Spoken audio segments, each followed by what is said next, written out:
building sets to suit your band.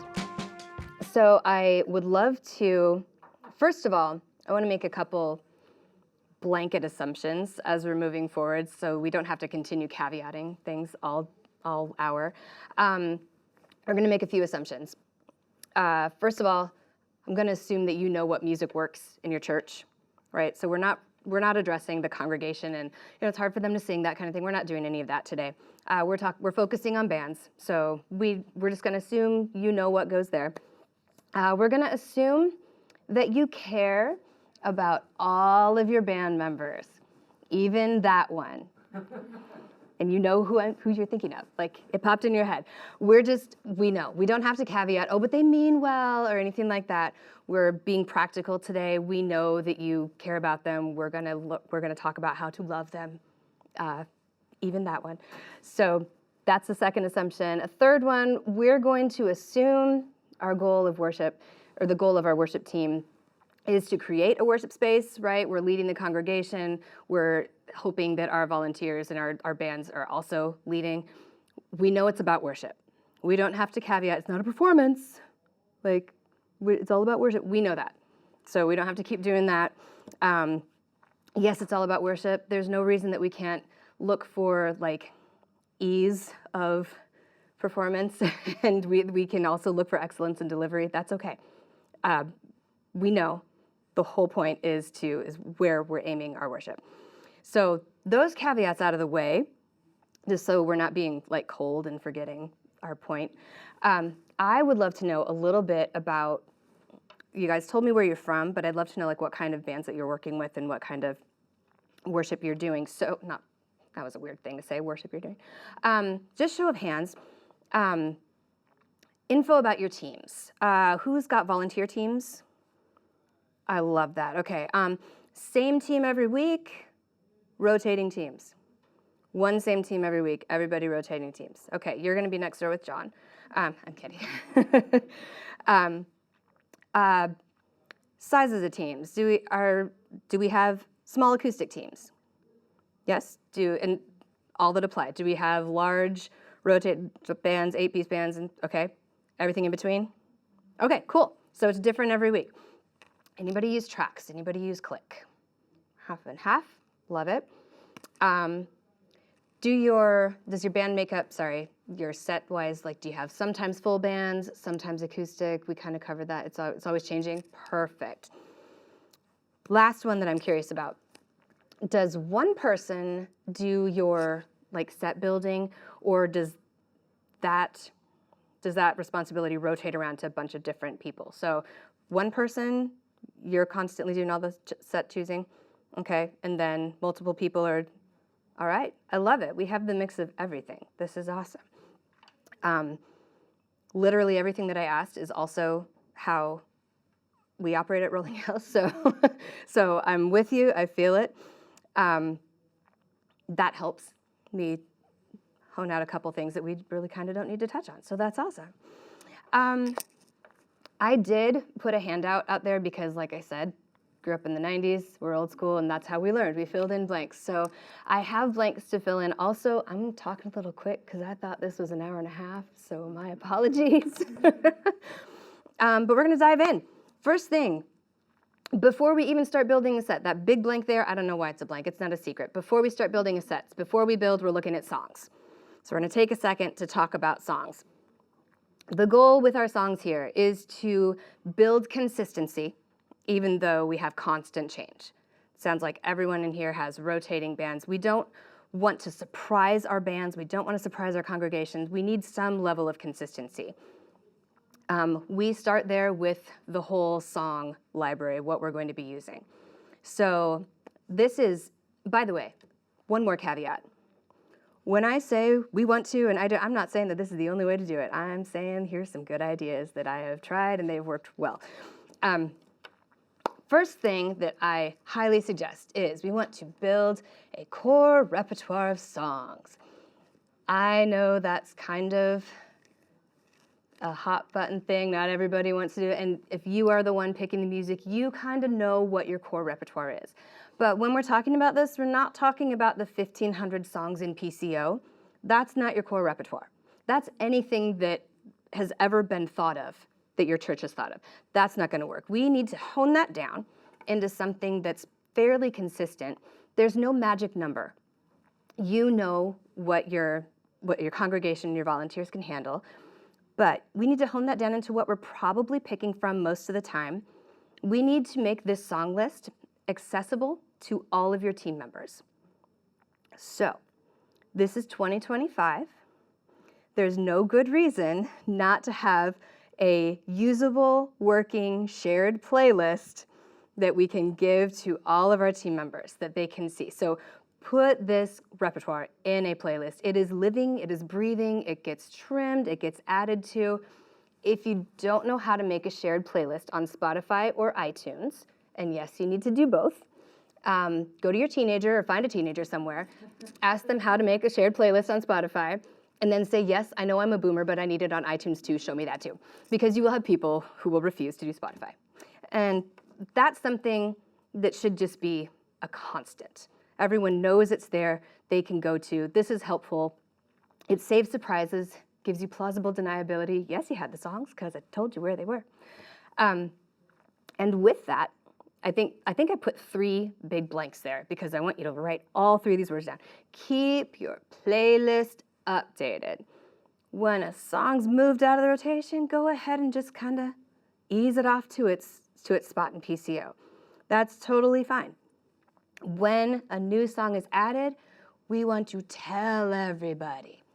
So again, no magic number. You get to pick like 3 songs at a time, 5 songs at a time. We add all that stuff. Just let everybody know. Hey, by the way, guys, got new stuff. Again, plausible deniability. You've shown them where the songs are. But also, it's just a service to your band members. They know where they can find things. It won't be a mystery. They won't be surprised when they show up to practice. This is tricky, but I highly suggest you do want to ask for feedback on that playlist. It's not your darlings and your babies, probably. So it's okay to know if somebody's like, so that song, huh? Or if somebody really loves it. I feel like it's important to know if a song's a trigger for somebody. Like if when they hear, yes, Lord, all they see is John Tesh on the piano in the infomercial and they're taken back to their grandma's house where you can smell the stale cigarettes and grandma just died, so we're gonna cry if we hear it. I may or may not be talking about me, but it's good to know if there's something that somebody feels strongly about. It's good to ask for questions. If there's something confusing about the song or something that's complicated, those things are good to know ahead of time. If one person has a question, probably someone else does. And the time to start addressing those is when you're adding them into your repertoire, not 2 hours before service. If you know ahead of time, this is a big service to your band members. I said PCO a couple times. Do we all use PCO in here? Do we know what I'm talking? Okay, great, awesome. When you're adding to your song, that's when you really beef up your PCO as well. So just get ahead of the game when you're adding songs. Multiple keys. Capo charts for guitar players who don't like to play enough because your vocalists like to sing enough. Like all of those things, excuse me. A big thing that is not often utilized in PCO, I find when I go to other churches, practice tracks are very easy to put into PCO. If you have your multi-track subscription, great. If you don't, even better, spend $1.30 on Amazon for the actual song. Put that into PCO, and when you upload multiple files, use that transpose button. And then you've got the song in the key that needs to be sung, or needs to be played. It's there for people to play along with. It's also a huge service. You'd be surprised how many vocalists don't know how to find a key, how to change their key and know where they sing. So that can help. Go listen to these different ones, see which one's the most comfortable to sing in. Beef that all up so that it's ready ahead of time. Sorry. If you think that you're going to have, all of us go from acoustic to larger bands and stuff, if you're going to be using different setups, look for some different versions off the bat. Find those different charts, different arrangements. You can save multiple arrangements under one song name. I know I'm probably saying stuff that you all know, but these are having them in there ahead of time and just being ready for the questions is a huge time saver that you don't have to take up practice time with doing. we have time ahead of time, get it all ready. So keys, cable charts, I'm a note checker to make sure I didn't skip anything. Also, we're kind of bridging a gap here when it comes to what we're going to be playing. This goes back to the communicating. We want to communicate early. You've been keeping your band updated on everything that is possible, right? Obviously, one-offs, those are different. But when we're starting to build our sets, we want to communicate that early with our band. I know we are all very, very busy, but a tentative set list should be in place at least 2 weeks out.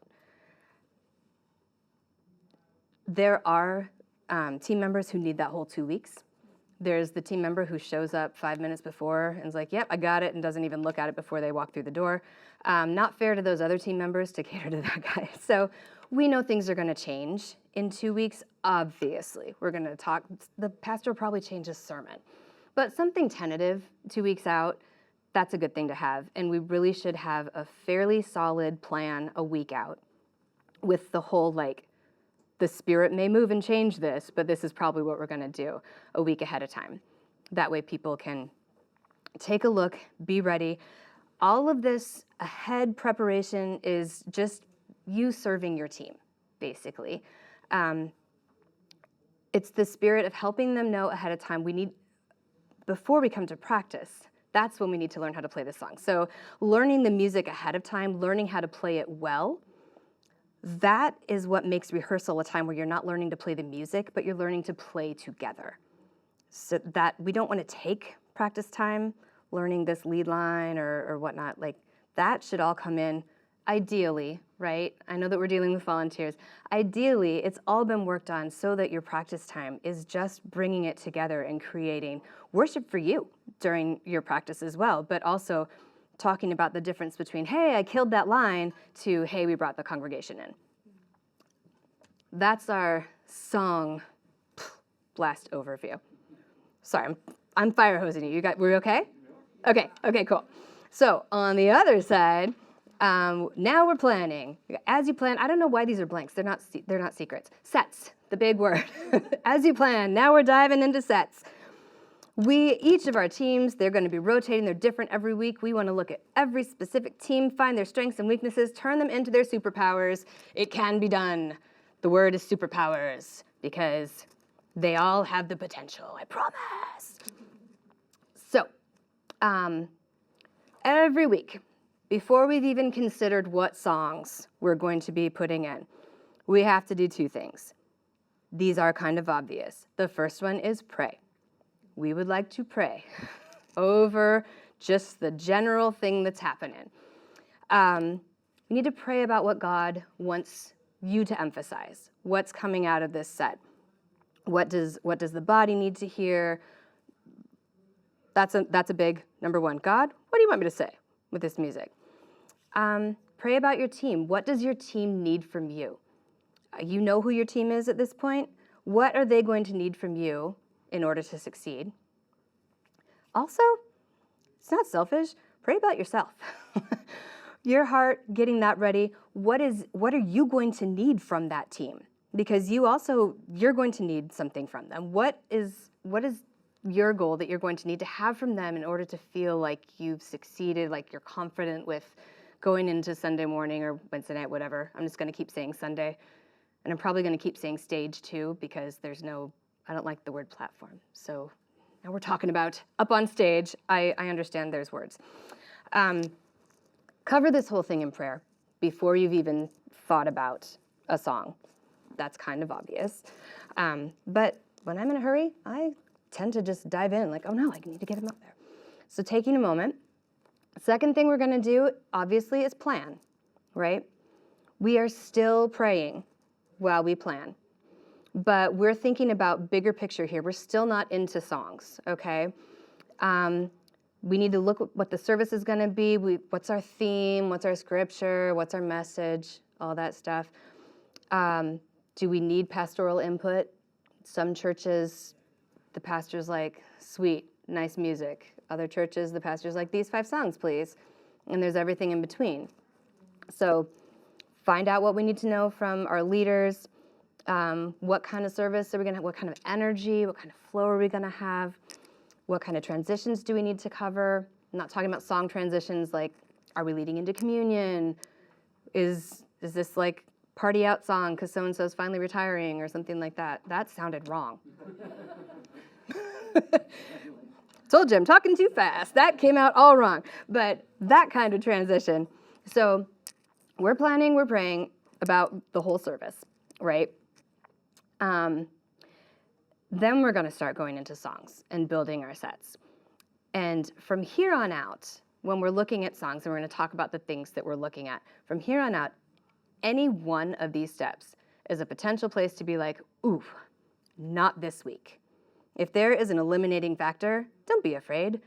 That eliminating factor was put there for a reason. It's okay. Pull it, replace it with something else.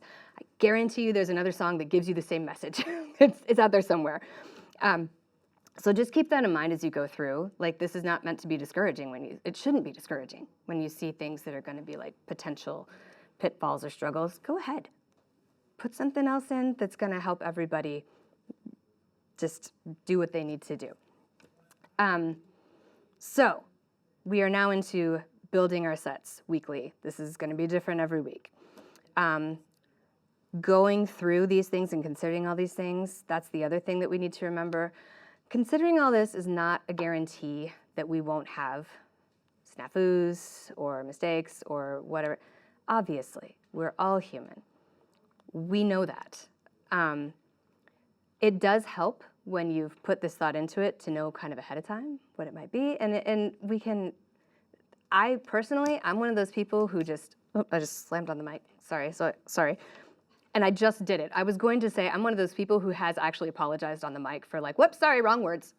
So I kind of don't think God cares about that. So that's my personal hot take on that. But anyway, moving forward, first thing we got to do, obviously, we have to choose our songs. So when you start with a song, we consider a couple things. You want to choose the correct song for your church. This is the time that we are doing that, right? We're talking about message that we're sending out there. Know what's going to work in your church. Think about that. That's our step one. What's going to be here? There's not much to say about that because right after that, we have to look at the week and what we've got going. So we're going to consider our team members. When we see that list of who's there, we want to go ahead and identify the ones who are going to have weaker moments, the ones who are going to struggle a little more. You also want to identify the ones who are like going to be super strong on that particular song, right? So you've got a guitar ballad that's like all finger picky, but your only guitar player that week is a hair band alum who quit when Nirvana showed up because we're done with the solos, right? That's going to be a struggle for him. He might be your weaker link on that particular song. You've got that same song. You have a vocalist who's just like the sweetest singer-songwriter, coffee house vibe. She's probably going to be a strong bet on that song. And so these are things, look ahead, know where they're going to be, or know who those people are going to be. Look at your song and find sections, identify sections where you have potential stumbling from your weaker people. Also, it's really helpful to look at those places where you might have potential like super shining moments from your stronger people. We do this for a couple reasons. It seems intuitive and easy to just be like, great, so-and-so's going to kill it, so we're going to let them have that amazing moment. Sort of, but in the same way that if we're looking at a place where someone might stumble and we're kind of revealing, like that's them out in front of the church, kind of revealing that they're in a lower place, right? And that's not helpful. That's distracting, obviously, from worship. It's also not good for that poor person's like countenance and ego. That's not going to help them feel like they're worshiping. But we have the same thing on the other side.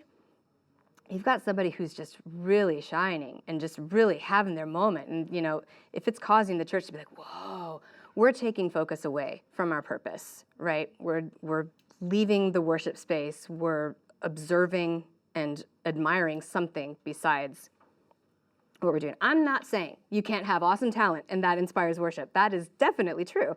But we want to make sure that we're not feeding those extra motivations, like, hey, we're putting on a good show for the church. Or also, if it's someone who is learning, we don't want to be feeding that motivation on them either. I got a lot of attention there. That was great. And then we're going to try and do that same thing next week. Those are reasons that we look for stumbling or shining. Once we've gotten those members in our head, we're going to consider the whole team makeup. Okay? So this is not the individuals. This is the personnel you have. So do you have a small acoustic set? Do you have the big thing? Look at the whole package and consider your arrangement. Does your arrangement need beefing up? Does your arrangement need toning down? Like, do we need to rise to the occasion, have the big party, 8-piece band thing going on? Great. Time for that arrangement. If it's just a couple, yeah, let's find something that we can pare back a little bit. And also, while we're looking at that makeup, we're looking for sections that need personnel-specific addressing. That doesn't necessarily mean looking for a weak spot or looking for, it can be that, right? But if you know that this guitar player, I pick guitar player, if you know that this bass player is really solid, and this is a song that's going to be fairly acoustic, but we still need to have a bass there. We need to have a BASE. We need to have a foundation. That's a time to think about talking to your bass player and be like, hey, this is a song where I love your runs. Let's keep it solid, and then you're kind of driving the song. When I say you're addressing sections specifically, we're kind of thinking about what we want to be communicating to our band members as we get to rehearsal. That's a kind of a weird thing. Are there questions? Do you guys follow me with the difference between thinking about the team members individually and the team makeup as a whole? We good? Okay. We've done that. We've got our songs. We've looked at all of them. We're moving to the next bit. Now that we have the songs, we're going to plan our service. Again, this is an obvious thing. We're building a set, so we're planning our service. But this is where we're incorporating everything else that has to happen that service, that Sunday morning or whatever, into our set. This is really important. This one is one of my non-negotiables, actually. Planning the service needs to be done before your rehearsal. You, as the leader, need to come in to rehearsal knowing exactly what this song is setting up, where you're taking it out, what key we're going to be in, how we're going to transition from C to E flat. You need to know that. You need to know who's singing what. You need to know when the host is coming up. You need to know when the music bed's playing. All of that needs to be in your head, set and ready, because service plan is not a committee. That's not something we need to be working through with all the band members. And if that's a thing that you as a worship leader and your MD need to work out ahead of time, great, that's fine. But that needs to be solid before you come in to rehearsal, because there's always going to be opinions if you have a question on something. So on these things, something like service plan, that's pretty important, and it's not something that you're going to have a lot of ability to change according to your band members' thoughts and opinions. So that's something that's best to feed to our band, right? And because it affects how we play the songs, we need to have it ahead of time for rehearsal. Like I said, rehearsals, learning to play together and not learning to play. Very important. Song order, transitions between the songs and between elements, what keys are in there. If you have you need that piano player to be out there for all 45 minutes this time because the pastor is going to have super sensitive moments or whatever. You need to know all those things going in. That's one of my non-negotiables. Know service order and have that plan solid in your head before you go in. When you're ready to go in or as you're preparing to go into rehearsal, you want to go ahead and look at that whole list that we made and address the issues that you see. Find those spots where there might be a weak spot, where there might be a strong spot, where we've got to really put things together in a very specific way. This has to be a 2.5-minute transition. It cannot be a 3-minute and 15-second transition, that kind of thing. Address those things, look at them.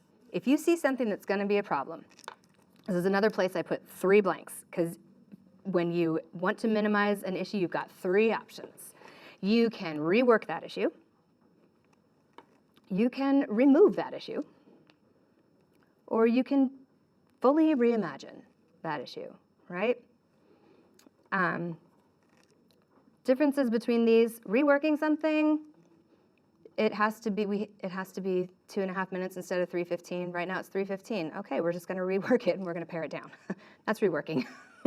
making a change within what you already have. Look at your personnel. Ask the piano player. We've had a lot of guitar lead, so guitar, if you could take that lead off and we're going to have the piano play it instead. Great, that's reworking. Removing, I think we know what that is. We don't like it, we axe it, okay? Like I said, any one of these is a spot where you're like, nope, that song's not it. Just get rid of it. If it's going to be a problem and it's going to be too much to try and fix, that's okay. Just get rid of that spot, that issue, that song, whatever it is. Reimagining, that can be anything. Great. We're going to turn this backwards. We're going to start with the bridge instead of the chorus, whatever. That's when you just go, I really want this song. We're going to make something happen. And dream big. I think one of the gifts that God has given us as creatives and leaders is that ability to just like tap into, all right, God, you're infinite. Your possibilities are infinite. What can we do here? And we're not looking to blow everybody away with something crazy. And I personally don't love it when someone comes up to me and says, hey, I love what you did there, because I feel like I'm just kind of following what should be done. We're not looking for that, for impressing people with our prowess and whatnot. But we do have this infinite source. There's only 13 notes, but you can do so many things with those 13 notes. And we can do all sorts of things that if we're bringing a song to a congregation or to our team in a different way, that song is going to hit them in a different way. And that's going to create and open up a whole new door of worship and of experience for them. That's not a bad thing. That's a great thing. So if we have the time to look at that issue and be like, yeah, but I really think God wants us to hear this, and we find a way to do it, great. Then you are following all of that creative mandate that you've been given by God. You're all here for a reason, so tap into it. Love it. I'm trying to get lost. Okay, we've addressed our issues. We have our 3 R's. Whoops, my window went away. The next thing we're going to do is address the team. So you've got your song, well, you've got your whole service, right? Address your team. You all looked at, yep, that's the last blank. On the back is our little bonus in case I ran out of time, because like I said, I come from a volunteer perspective. Okay, you're going to address your team. Look at each person on your team. This is a big ask, but the growth for your team, if you have time to do this, is like an amazing thing that you will see coming out of your volunteers. So you look at each person on your team. Find something that person does well and give it to them. And make sure they know that they are given that thing. What I mean is, if you have someone that's kind of a weaker member of your team, you're going to look at their weaknesses. You're going to find something, identify something that is outside of their weakness and say, hey, something that I know that you really do well. I think that you're going to pull this section really well. And I would like you to be ready to like lead that chorus and take us through the build, whatever. Find something outside of their weakness that you know that they will do well. Give that to them. If you have a person who's just generally strong, I want you to identify something outside of their usual strength and give that to them. If they have trouble, like not being the flamboyant giant, I would like to see if you can create this quiet moment, whatever. Find something outside of their strength, because that is keeping everybody in a learning and in a working for God. Like you said, we have volunteers. They're there for a reason, and they want to bring these gifts. And so finding something outside of their strength shows that you see that strength, but you also see and trust them to continue developing. So that's my high suggestion for people who are really strong.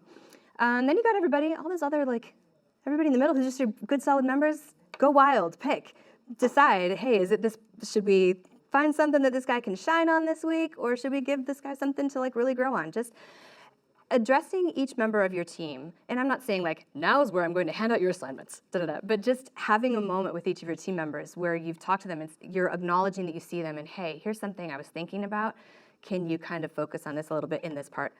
That's miles of cred with your volunteers. They know they're seen. They are collaborating with you. They're appreciating that you believe in them. That is a huge thing that as they're working on, like I said, they know everything coming in. Ideally, everybody's got all their music ready when they come in. And this is the part for putting it together, building a team, building relationships, creating worship, leading worship, sending that forth. That's the end of your blanks, like I said.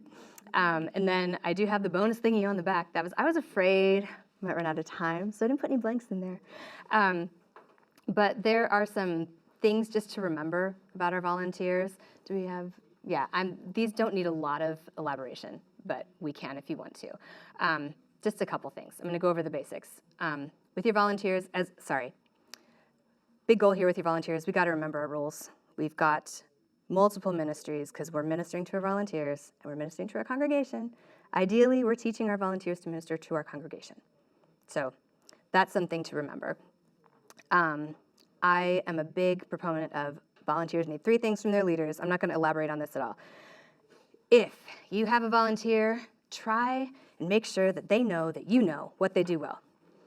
Try and make sure that they know something that you like about them. That's not related to their music prowess, whatever, like killer barbecue, right? That's one of them. Like, just they're seen, right? Also, make sure that they know that you're seeing their efforts and give them an effort, give them a place to grow, something that you see that they can keep working. We don't want anybody to be stale and stagnant. We want this whole, like we're all growing together in faith. When we bring our gifts to our faith, growing in our gifts is building that same foundation that we are all sitting on, which is obviously God. Like, that's not a rocket science question. You guys, I blasted through 3 pages and just fire hosed you, and I'm sorry. So we're at the point where I probably should have been checking in with you a little bit more, but I mean, that's the end of our stuff. So what questions have come up or critiques for how fast I talk? Alexa, you have a question. No critique. I want to go back to when you're talking about the repertoire playlist. Yeah.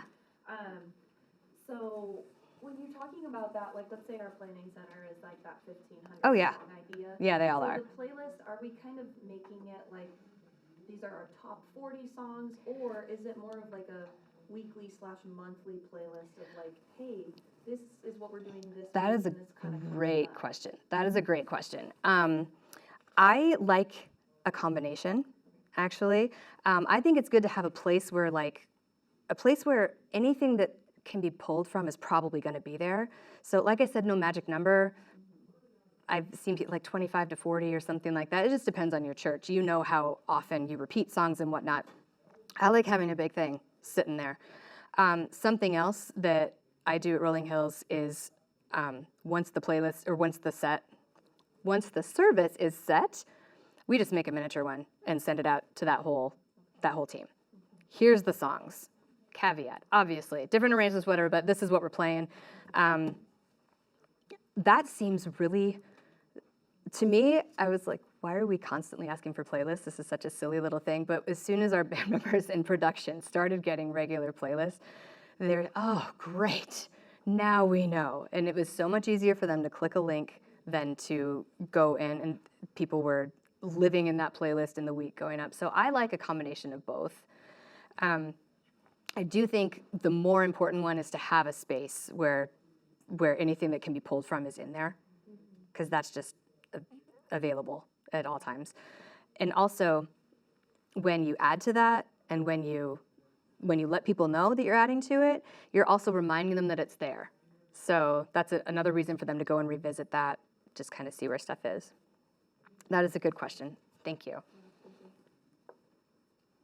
Along the lines of repertoire set of songs, how do you know when it's time to retire a song out of the rotation?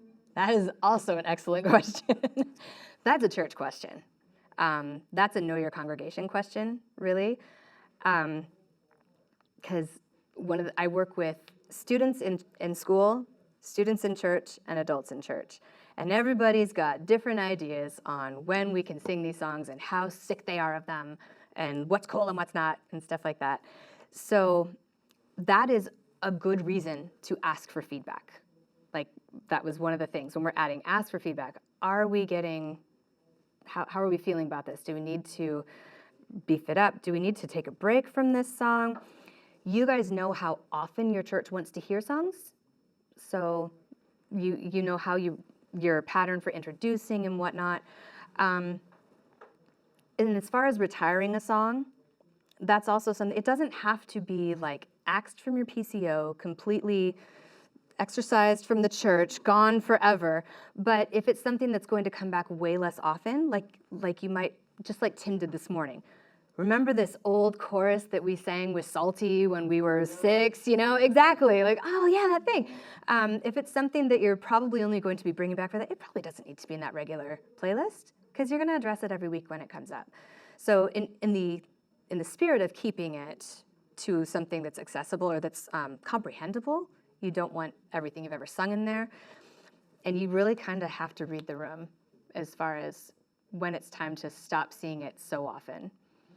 I do know that when we randomly pull back one of those songs from the 90s that we all sang in college and we're like, our God is an awesome God, people get real jazzed about that.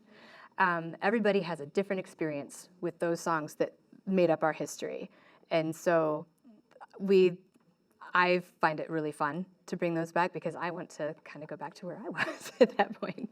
So there's not a great when it's time to axe it.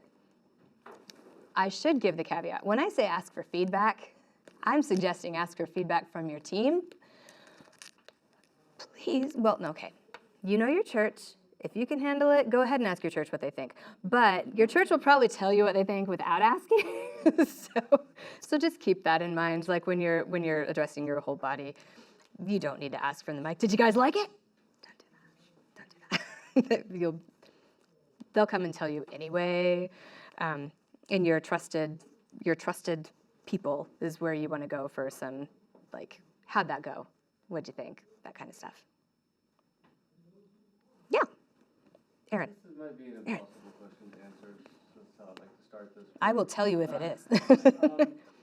Especially if you have multiple campuses, and then you've got multiple ministries within those campuses. You've got the kids' church, and then you've got young adults' church, and oftentimes as leaders, you're tasked with picking the same songs that are going to be parsed out to different groups, different churches, different bands, different skill levels. Mm-hmm. So what are some of the ways that you just, because I'd love feedback from other people, like that you would address that? Like, let's say we're picking some songs, but we're going to have teenagers playing them, pros playing them, or B and C bands playing them. I hate to call them that. The caveat was there. We get it. Yeah. So how do you think about that? Like as far as picking the songs, and of course you have your pastor who's weighing in, which that just means you pick it. But also like do you have thoughts on that? I know it's kind of a nebulous question. Well, I mean, it's a nebulous question because it's a nebulous thing, and so I want to.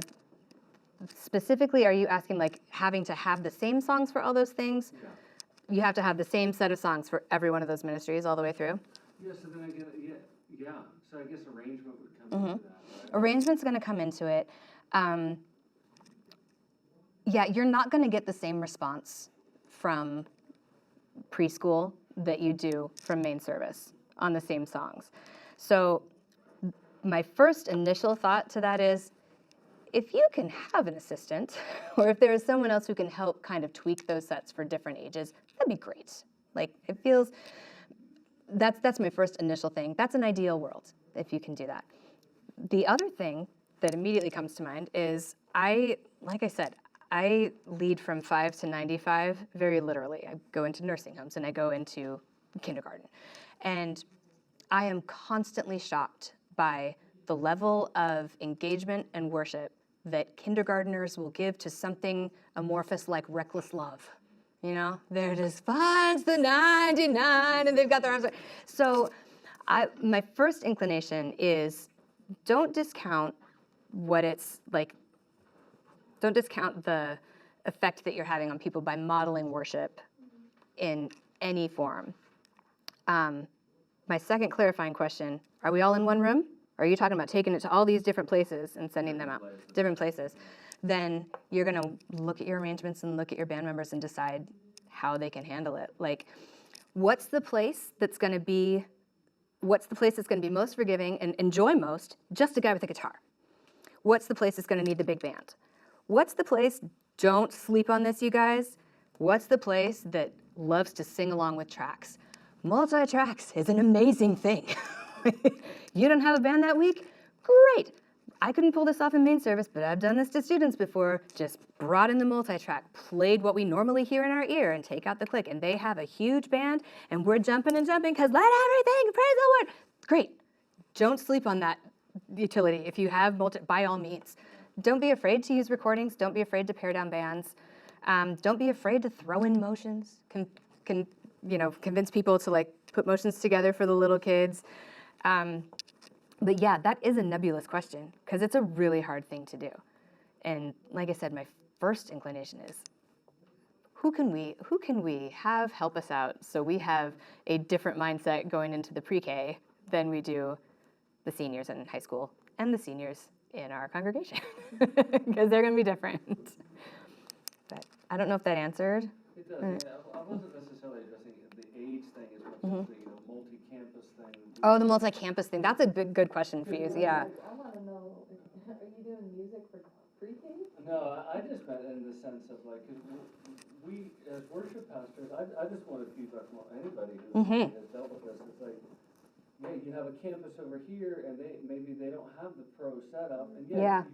So you said a lot of things. It's good. I just good to get corroboration. Yeah, you tear down the set, change the arrangement slightly. Because you have one campus where you're like, well, we have an acoustic guitar player and a singer, and one piano player, or we have 15 players, we have 3 guitar players. So it's like, and then maybe if you're trying to pull them from different places can be useful too, if you can get them to travel.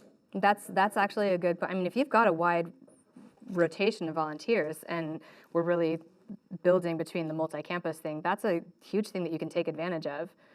We can look at Willamette, City on the Hill. Nobody here was from Willamette, but 5 different churches, one giant team, where everybody's everywhere.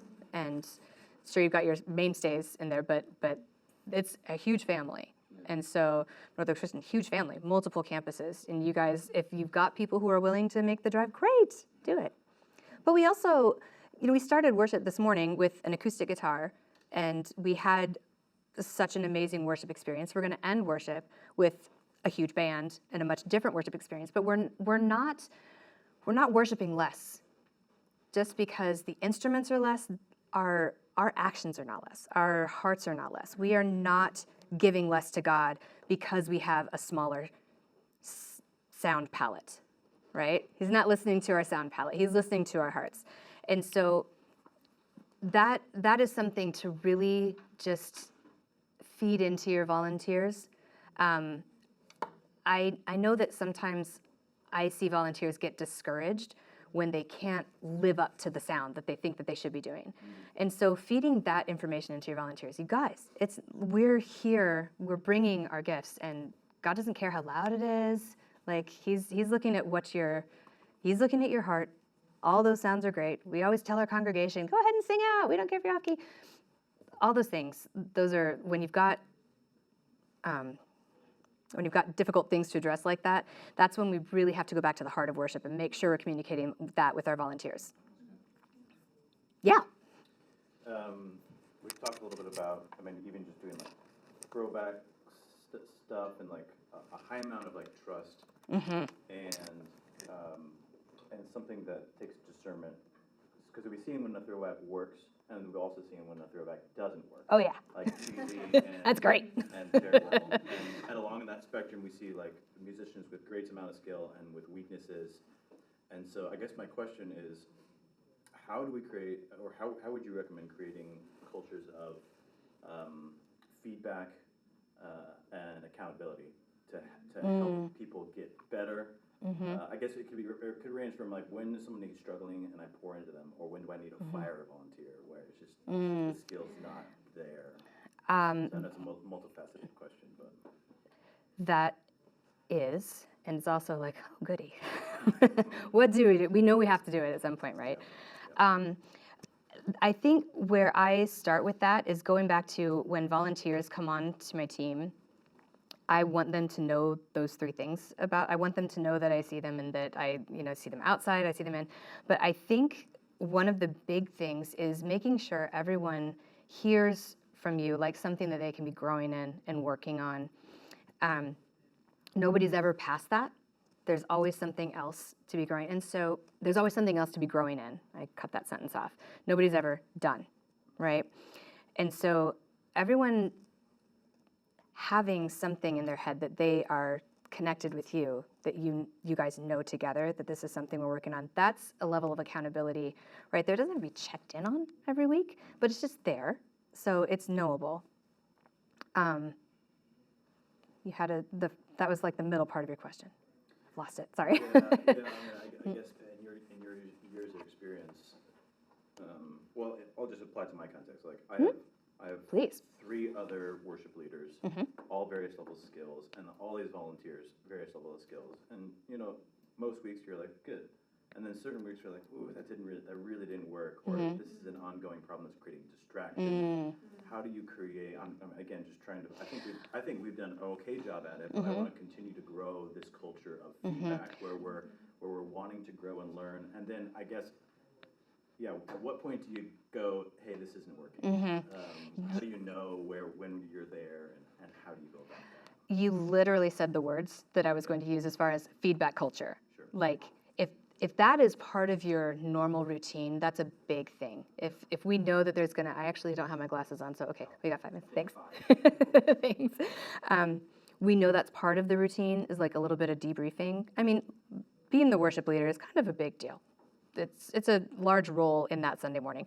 So it's okay to address that and say, hey, we like to see what worked, what didn't work.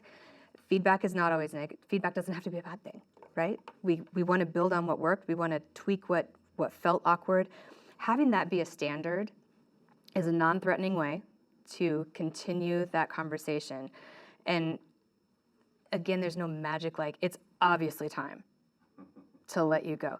But if you've got someone who is unwilling to be a part of that feedback, or who appears to take the feedback but then just kind of acts as it, I mean, that's feedback that can be addressed. Hey, we talked about this.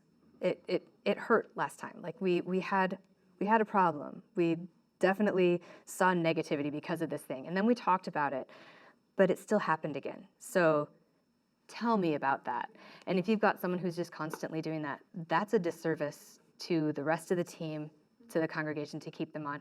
That's a call you have to make on your own, and it does stink. It's a rough call to make. Yeah, it's the biggest challenge, I think, with working with volunteers. Yes. Too. Yeah. Because, it's just hard to know when you can push them and when you let them be. Exactly. Yeah. But that's why we're the leaders, and we have to be the ones that make those calls.